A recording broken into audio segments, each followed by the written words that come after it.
Kjo minare e bukur u rrëzua nga Këshilli i Bashkësisë Islame në Suharek. Kontur. Në bllac të Suharekës po ndodh diçka që rrallë shihet. Pamjet e para tregojnë pluhurin që ngrihet, minaren që bie ngadalë, dhe banorët që e shikojnë me ndjenjë si të humbin diçka shumë të dashur. Dhe kështu, ajo që në pamjet të parë duket si një rënim, është në fakt një fillim i ri. E tërë kjo po bëhet për një qëllim shumë fisnik. Aty po ndërtohet një objekt i ri, një xhami e re që po merr vëmendjen e gjithë kësaj zone. Një histori që nis me rënjen e një minareje dhe vazhdon me ngritjen e një xhamie që do të qëndrojë për brezat. Për banorët e Bllacës, kjo është një amanet që po vazhdohet. Një shenjë se feja, si dhe tradita, nuk humbin, por vetëm përditësohen me kohën. Ky vend flet me histori. Ky vend dha njerëz të mëdhenj si Mulla Feta Hoxha në lidhjen e Prizrenit, Ram Bllaca në UÇK e shumë të tjerë. Për më tepër, na flet imami i kësaj xhamie, Naser Hoxha. Imam i nderuar, na tregon më shumë në lidhje me Suharekën, pastaj me Bllacën, çfarë karakteristika ka ky fshat, po ashtu edhe në lidhje me xhamin, me objektin që kemi për krah. Suhareka si Suharek është një komunë e vogël, një qytet kulturor i mirë dhe me një arkitekturë moderne e cila është duke u punuar kohëve të fundit mjaft shumë, ndërsa fshati Bllacës është fshat i cili ka dhënë vendit shumë si në aspektin e dashurisë, kombit dhe fesë. Në fshatin Bllacë e kemi një projekt të xhamisë që jemi duke ndërtuar, mirë, por në fshatin Bllacë e kemi pas një xhami e cila daton mes viteve 1711 dhe 1745, ndërsa rindërtimi i xhamisë së vjetër që ka qenë këtu është bën mes viteve 1973 dhe 1978. Xhamia jon e vjetër ka qenë xhami e cila i ka dhënë vendit njerëz të mëdhaj, hoxhallar të mëdhaj, siç është Mulla Feta Hoxha, i cili ka shërbyer në lidhjen e dytë të Prizrenit, ka dhënë burra të mëdhaj fshati jon, siç është Ram Bllaca, që na ka mësuar se njeriu qëndron me zemër dhe me bindje, që ka shpëtuar shqiptarët e Kosovës pa u shpërngul nga trevat e tyre në kohën e atëhershme, i cili ishte deputet në parlamentin e Serbisë të asaj kohe para kralit, dhe shkaku i nevojës së fshatit tonë, një fshat që është mbi 1200 shtëpi, kemi pasur nevojë që ta kemi një xhami më funksionale e cila na përmbush nevojat tona, e cila do të jetë aneks i xhamisë së vjetër dhe do të shërbejë vendit tonë në atë dashuri, këmbë dhe fe. Xhamia si xhami e re është ndjen nevoja prej qytetarëve dhe përcjellja e xhamisë së vjetër ka qenë mjaft e dëmtuar në gjatë luftës dhe me diskutimin e arkitektave nuk ka pranuar rinovim, nuk ka pranuar ristrukturim dhe është po e nevojshme që të fillojmë me një ndërtim të xhamisë së re, edhe kjo ka ndodhur fal bashkëshortarëve tonë, të cilët nuk kanë kursyer nga mundi i tyre asnjë gjë. Xhamia si xhami do të shërbejë edhe kjo xhamia e re për nevojat e qytetarëve, jo vetëm në aspektin fetar, po edhe në aspektin kombëtar, edhe në aspektin e nxënjes së mësimbesimit dhe literaturave të shkollave që kanë nevojë nxënësat, do ta ketë një pjesë të bibliotekës ku do të vinë fëmijët tanë të marrin lektyra, jo vetëm libra fetare, po edhe libra shkencore që të lexojnë, të kthejnë dhe të vazhdoj procesi, sepse feja na mëson, fjala e parë është ikra, mëso që ka zbritur në Kur'an. Për rëndësinë që kanë xhamit në këtë zonë, e në veçanti për xhamin e Bllacës, funksionin dhe veçantitë e xhamisë, na flet kryetari i Këshillit Haki Efendi Hoxha. Zotri kryetare, na tregoni më shumë në lidhje me rëndësinë e këtij projekti që po e shohim prapa jush. Bismillahirrahmanirrahim. Në emër të Zotit, mëshiruesit të përgjithshëm, mëshirëplotit.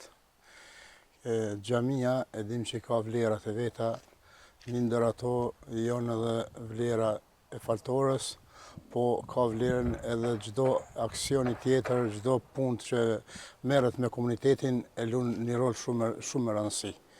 Dhe një herët këtu në këtë fshat ka pas xhami edhe më herët, po tani me kërkesën e qytetarëve të komunitetit është rënu e vjetra, por një lloj sikurse që kanë pas fatin edhe xhamia të tjera gjatë luftës, njëjtin fat e ka pas edhe kjo xhami, edhe kjo është demolu, mandej me vetë kontribut fshati e kanë rregulluar minaren, po pasi që edhe veç kemi edhe një donator nga Kuvajti, shoqata Emaneti, e kështu që edhe komuniteti është pjesëmarrës tonë, kisha shfrytzuar rastin që ta falenderoj shoqatën dhe njëherët edhe bashkëfshatare që kanë participuar në këtë ndërtimin e kësaj xhamie. Cilat ishin shkaqet që shtyn deri te ndërtimi i xhamisë dhe rënimi i asaj të vjetërës? Shkaqet kryesore ishin ato se xhamia ishte e demoluar gjatë luftës, edhe objekti, ta them kështu, ishte i demoluar, ishte me material të dobët, në kohën që mundësi që kanë pasi kanë marruar, ajo ishte qëllimi. Po, për çfarë nevoja saktësisht do të shfrytëzohet përveç faljes? Përveç faljes, kjo xhami do të shfrytëzohet për çdo nevojë që ka edhe fshati. Sepse neve duhet ta dimë atë që Islami nuk na thret vetëm në falje, po Islami na thret në bashkëpunim. Islami na thret në unitet. E uniteti është ky që çdo gjë që ka nevojë komuniteti është në shërbim të tyre. Kryetar, po i shohim edhe objekte përcjellëse krahas xhamisë. Do të shërbejnë për abdeshane siç njën, apo do të ketë edhe ndonjë sallë, objekt tjetër? Po i kemi këtu në krahun e majtimin, e kemi një ndërtesë e cila është ndërtuar me vetë kontributin e fshatarëve. Ajo shërben për të pamet të fshatit përgjithësi. Edhe tjetra tani veç po shihet që duke ndërtuar është për, siç po i quajmë na këto morge, për morg, po edhe krahas asaj do të bëhet edhe abdesania. Kryetar, në cilën fazë janë aktualisht punimet dhe kur pritet të përfundohen? Punimet në këtë xhami janë në fazën e përfundimit, thuaj, presmi që për afërsisht në fund vitit ose në fillim të vitit ardhshëm të startoj me xhamat, ta them kështu, të filloj punën në xhamia. Kryetar, përmendet që këto xhamia janë bërë nëpërmjet donacioneve, po ashtu edhe objektet përcjellëse nëpërmjet ndihmave të qytetarëve. Cili është mesazhi juaj për qytetarët që ofrojnë ndihmë për projekte të tilla nëpërmjet Këshillit të Bashkisë Islame të Suarekës në këtë rast?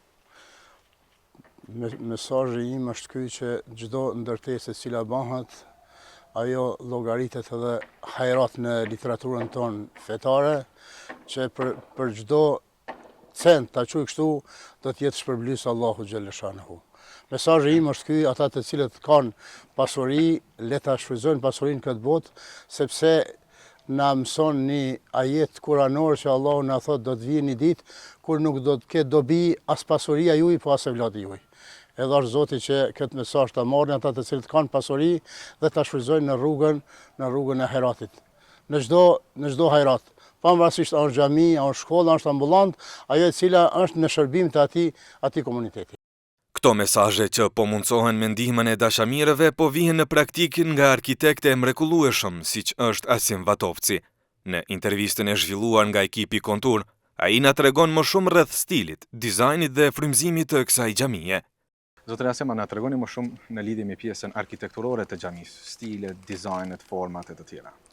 Po, xhamia i përket stilit bashkohor, domethënë të kohës sonë, është unike dhe veçantë, me një bazë drejt këndshë, rreth 13 me 23 metra dhe një lartësi prej 10 metra.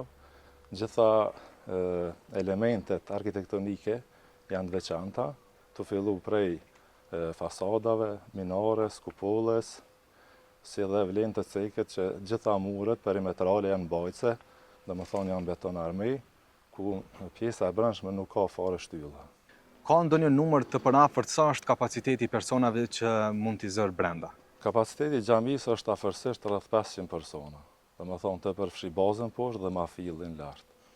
Po funksionet jashtë xhamisë si janë planifikuar? Ndonjëherë din të bëjnë probleme edhe pjesa e parkingjeve për shembull ose organizime tjera përcjellëse të xhamisë. Po e kena planifikuar oborrin e jashtëm të xhamisë, ku përfshihet rrethoja e xhamisë dhe parkingjet që mbesin jashtë rrethojes, me një qasje shumë të lehtë në xhami, si dhe në funksione tjera përcjellëse që veç i kanë pas më herët.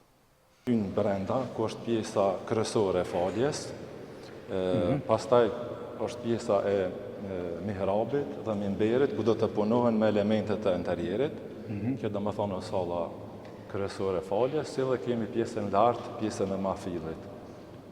Kur që shtëm edhe më herët, do më thonë komplet hapësira është pa shtylla brenda, me një kupull karakteristike dhe sistem mbajtës karakteristik, me hapje të mdhaja, me ndryshim natyral Kjo sa i përket ndriçimit, është kjo pjesa kur flisnim për pjesën e ndriçimit natyral. Po, këto janë ato dritarët e mëdhaja që janë të futura brenda, domethënë gabaritit të xhamisë dhe krijojnë këto linjat që folëm më herët karakteristike si në interior ashtu edhe në eksterior të xhamisë. Ndërkaq kupola e tërë sipërfaqja sipër me duket jetë kupol. Po, domethënë gjithë mbulesa e xhamisë, ku përfshihet edhe mafilli, është e mbuluar me kupol, e cila mbahet domethënë me muret perimetrale që janë nga betoni armuar të tërit. Ndërkaq funksioni i katit të dytë, na trego pak për çka do të shfrytëzohet. Po, kryesisht është për falje, domethënë për gjinin femërore, që janë karakteristike gjitha xhamijat, nuk ka ndonjë funksion tjetër. Në horizontin e Suharekës po ngrihet edhe një xhami tjetër po aq e rëndësishme. Në këtë projekt, si në shumë të tjera, që po zhvillohen nëpër komunën e Suharekës, Bashkësia Islame e Kosovës po dëshmon se kujdesi për shtëpitë e Zotit është një investim në shpirtin dhe vlerat e gjithë shoqërisë. Aty punimet po ecin me ritme të qëndrueshme dhe shumë shpejt priten të përfundohen. Na tregoni më shumë edhe në lidhje me projektin në Shirok që është duke bërë. Tani që në komunën tonë janë 2 xhamia ku e bllocës është përfundime sipër, ndërsa në Shirok dikun rreth 60% janë afro punët.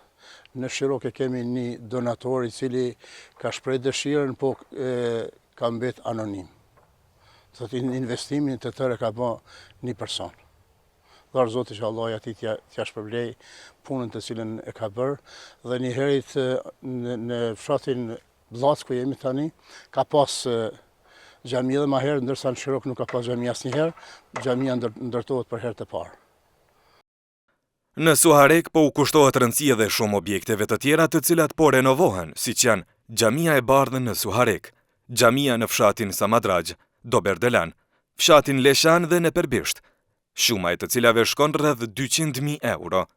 Këto projekte janë dëshmi se tradita jonë fetare nuk harrohet, por ringjallet çdo herë më e fortë, në duart e atyre që besojnë se mira ndërtohet me dashuri, ashtu siç porositi profeti ynë. Ai që ndërton një xhami për Allahun, Allahu ja ndërton një shtëpi në xhennet.